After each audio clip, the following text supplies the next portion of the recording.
आज चाहिँ हामी पुडगिरी जान लागेका छौँ। हामी बिहान सबैजना तयार भएर हामी गाडीमा बसिसक्यौँ। अब हामी सबैजना पुडगिरीको लागि यात्रामा छौँ। साथीहरू, हामी पुडगिरीको यात्रा घरबाट हिँडिसकेपछि हामी चाहिँ अब बिस्तारै बिस्तारै पश्चिमतिर हामी बबई हुँदै कर्णाली हुँदै हामी कर्णाली पुगिसक्यौँ।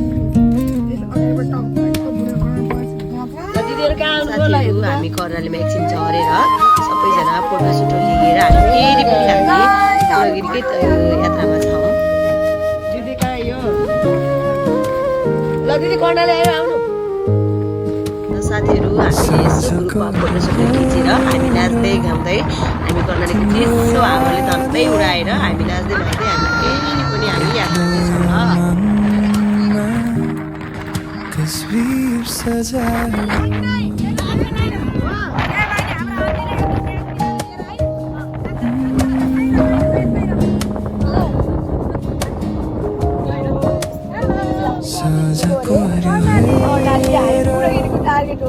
तिम्रो याद आयो कति टाढा छौँ खोइ साँझ पर्यो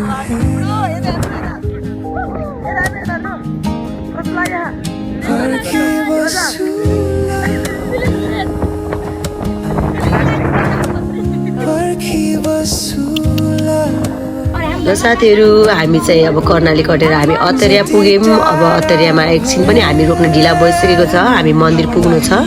हामी चाहिँ अहिले अत्तरिया कट्यौँ। ल हामी चाहिँ अत्तरिया महेन्द्रनगर सबै कटेर हामी अब पुडगिरी जाने बाटो आइसकेका छौँ। सिद्धेश्वर महादेवको मन्दिरमा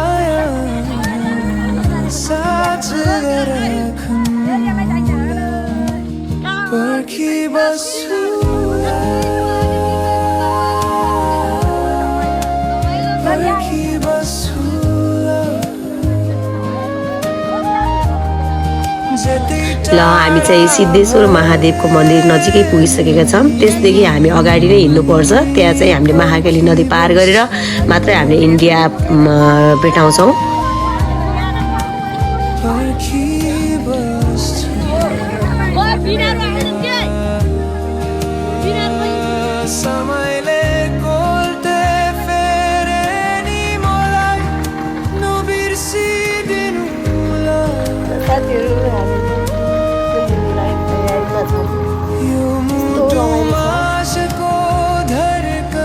पुडगिरी जाने तयारी ल हेलो हेलो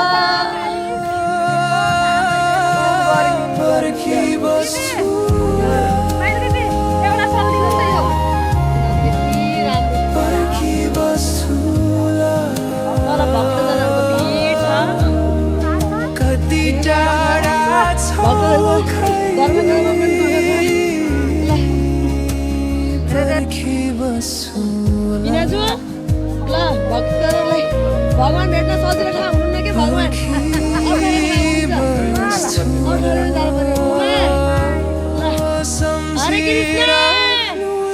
हरे कृष्ण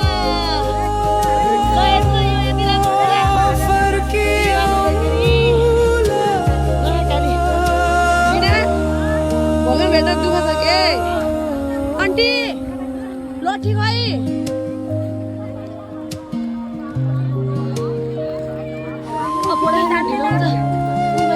मोबाइल पनि पाइन्छ ल दिदी हजुर कस्तो लाग्यो नि भन्नु। रमाइलो ला बुहारले रमाइलो गर्दै लिएर आऊ खुसी ला देख्न पाइयो देखाऊ कति रमाइलो भयो। धरे धरे पुण्य मिलोस् तिमीलाई। हजुर छोरी छोरीलाई ठिक भयो नि हेलो कस्तो लागिरहेको एकदम राम्रो लागिरहेछ आजको हाम्रो यात्रा पूर्णागिरी माताले सफल पार्नुहुनेछ बुढो बनाइन्छ सबैजना हामी घर फ्यामिली आइएको छ कस्तो लाग्यो ल फोटो खिचिदिन्छु बस्नु फोटो खिचिदिन्छु एउटा हेलो गाइस ल हरे कृष्ण अलिक ऊ त्यहाँ पारी रोकिने पूर्णगिरी मातालाई दर्शन गर्न हिँडेको छ जय बुढागिरी माता जय बुढागिरी माता जय की जय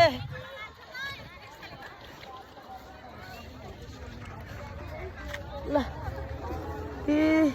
तर यति 15 जना कतिखेर छुट्ने हैन मैले भन्दैछु मोबाइल छोडेर ल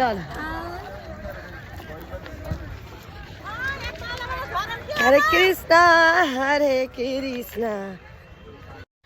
साथीहरू हामीले नेपाली गाडीलाई नेपालको लास्ट बोर्डरमै राखेर हामीले इन्डियन गाडी समातेर आफ्नो गन्तव्यलाई अगाडि बढायौं।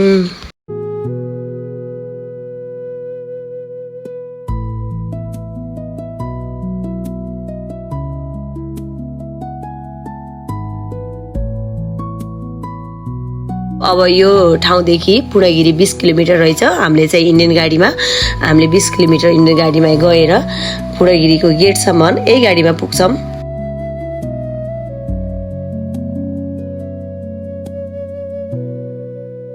ल साथीहरू हामी पूर्णगिरीको प्रवेशद्वारमा आइसकेका छौं। तर पनि हामी प्रवेशद्वारमा आए पनि अझ अगाडि नै हिँड्नु गाडीमा यात्रा गर्नुपर्छ।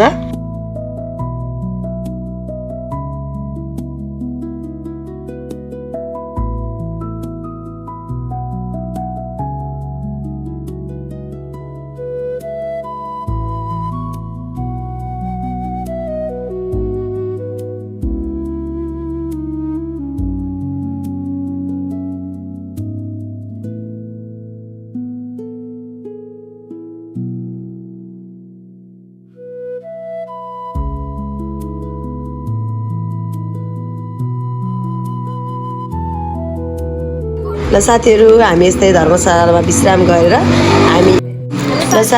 हामीहरूले धर्मशालामा छोटो मिठो गफ गरेर विश्राम गरेर हामी मन्दिरतर्फ लाग्यौं। भैया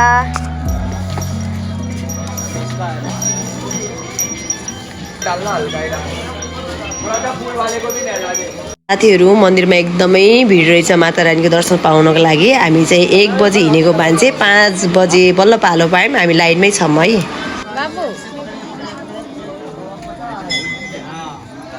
चाहिँ मन्दिरको दर्शन गर्न जाँदैछौँ।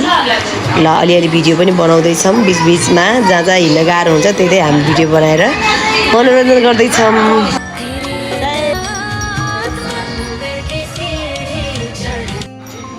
हेलो कहाँ जान लाग्यो ब्रो?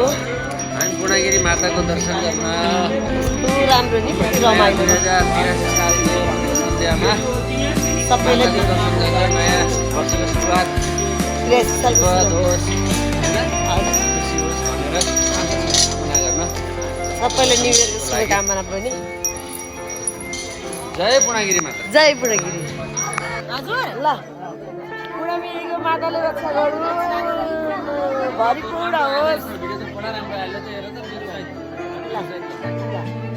ल दिदी बुढागिरी कतिको गाह्रो भयो?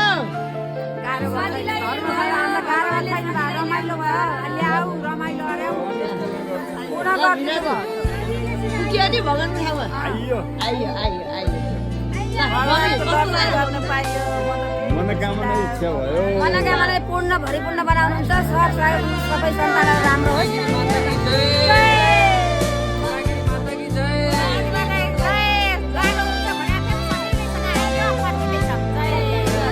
सबैलाई जय जय होस्।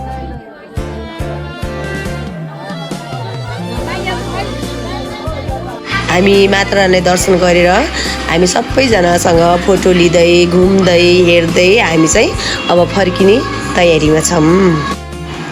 साथीहरू हामीले त एकदमै रमाइलो गर्यौँ। हजुरहरूले पनि भिडियोलाई लाइक गरेर सेयर गरेर इन्जोय गर्नु होला।